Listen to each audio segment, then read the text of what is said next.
첫 시간 주님께 안녕하세요. 대강교회 오훈 목사입니다. 6월 27일 월요일입니다. 오늘 하나님께서 우리에게 주신 말씀은 사도행전 27장 27절에서 44절까지 말씀입니다. 열 나흘째 되는 날 밤에 우리가 아드리아 바다에서 이리저리 쫓겨가다가 자정쯤 되어 사공들이 어느 육지에 가까워지는 줄을 짐작하고 물을 재어 보니 20길이 되고 조금 가다가 다시 재니 15길이라. 암초에 걸릴까 하여 고물로 닷넷을 내리고 날이 새기를 고대하니라. 사공들이 도망하고자 하여 이 물에서 닻을 내리는 채 하고 거룻배를 바다에 내려놓거늘 바울이 백부장과 군인들에게 이르되 이 사람들이 배에 있지 아니하면 너희가 구원을 얻지 못하리라 하니 이에 군인들이 거룻줄을 끊어 떼어버리니라.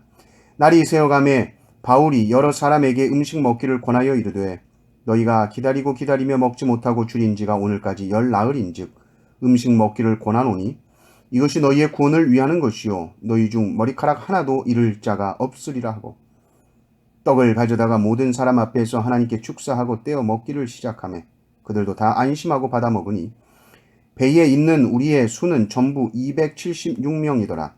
배부르게 먹고 밀을 바다에 버려 배를 가볍게 하였더니 날이 새매 어느 땅인지 알지 못하나 경사진 해안으로 된 항만이 눈에 띄거늘 배를 거기에 들여다 댈 수 있는가 의논하고 닻을 끊어 바다에 버리는 동시에 키를 풀어 늦추고 돛을 달고 바람에 맞추어 해안을 향하여 들어가다가 두 물이 합하여 흐르는 곳을 만나 배를 걸어 이 물은 부딪혀 움직일 수 없이 붙고 고물은 큰 물결에 깨어져 가니 군인들은 죄수가 헤엄쳐서 도망할까 하여 그들을 죽이는 것이 좋다 하였으나 백부장이 바울을 구원하려 하여 그들의 뜻을 막고 헤엄칠 줄 아는 사람들을 명하여 물에 뛰어내려 먼저 육지에 나가게 하고 그 남은 사람들은 널조각 혹은 배 물건에 의지하여 나아가게 하니 마침내 사람들이 다 상륙하여 구조되니라.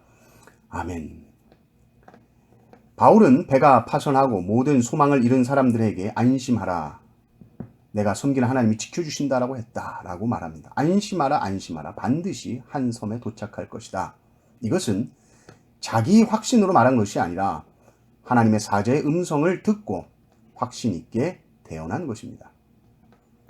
그러나 곧바로 그 섬이 나타난 것이 아니죠. 14일째 되는 날 표류한 지 2주가 지나 이제 육지다. 근데 그때가 한밤중입니다. 물의 깊이를 재어보니 점점 이 깊이가 짧아지는 것을 알게 되고 육지랑 가까워지는 것은 그러나 좋긴 하지만 혹 잘못해 암초에 걸릴 수 있기 때문에 그래서 닻을 내리고는 아침이 밝기를 기다리는데 그런데 선원들은 승객들보다 자기 목숨이 더 급한 거예요. 승객들이 어떻게 되든지 자기들이 살겠다고 구명 배를 내려서 도망을 가려고 합니다.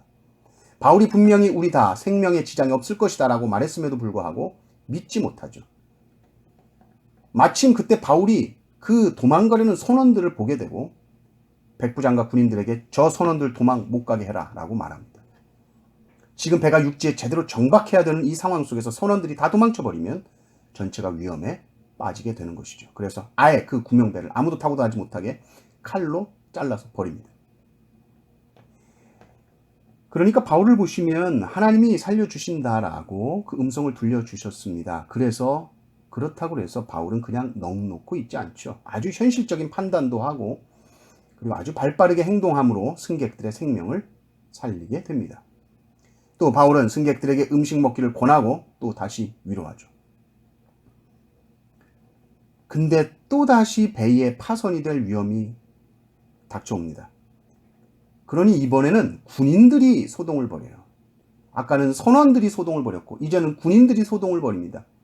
죄수들을 죽여야 된다. 왜냐하면 배가 파손될 경우 죄수들이 도망치고 그 책임을 군인들이 져야 되는 건데 당시의 법은 죄수들을 놓치거나 죄수를 잃었을 경우에 죄수가 받을 형벌을 누가 받느냐 그 이송 담당하는 군인이 받게 돼 있는 거예요. 들어보면 사실 말이 안 되는 법인데 그러니까 군인들은 그 책임을 내가 물어서 그 죄 형벌을 받는 바에는 죄수를 그냥 죽이는 편이 더 낫다고 판단하는 것이죠. 그런데 배에 타고 있는 죄수를 죽이는 경우에는 바울도 죽어야 되는 거예요. 바울도 죄수의 신분이거든요. 그때 백부장이 막아섭니다. 백부장은 바울을 좋아했죠. 그래서 바울을 살리려고 군인들에게 하지 말라 하고서는 지금 수영할 수 있는 사람들은 다 물에 뛰어들어라. 헤엄쳐서 육지로 가라. 수영 못하는 사람들은 이제 널빤지 같은 거 물에 뜨는 물건 의지해서 육지로 나오게 되는 것이죠. 그래서 44절 보면 모든 사람들이 다 상륙하고 구조됩니다. 그 사람의 수가 276명. 머리털 하나 상하지 아니하고 전원이 살게 됩니다. 바울이 말한 그대로죠. 오히려 이 14일간 배가 표류하면서 파손되면서 오히려 예정보다 훨씬 더 빨리 로마에 도착하게 됩니다. 할렐루야. 우리는 다시 한번 하나님을 의지한다는 것, 그 말씀을 붙드는 것이 얼마나 귀한 일인지를 알게 됩니다.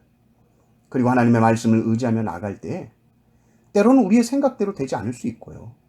여러 가지 장애물과 어려움이 있을 수 있고 방해하는 세력들이 있을 수 있습니다만, 그러나 확실한 것은 말씀대로 약속하신 대로 그 일을 이루어 주시는 줄 믿습니다. 바울아, 너와 함께 배에 탄 사람 한 사람도 상하지 않고 로마까지 간다. 바로 그 말씀 그대로 276명 생명 하나도 상하지 아니하고 지켜주시는 그 하나님의 말씀의 능력을 보게 되는 것이죠. 오늘도 이 하나님을 의지하고 말씀에 굳게 서서 담대하게 사시는 하루 되시기를 주님의 이름으로 축원합니다. 아멘.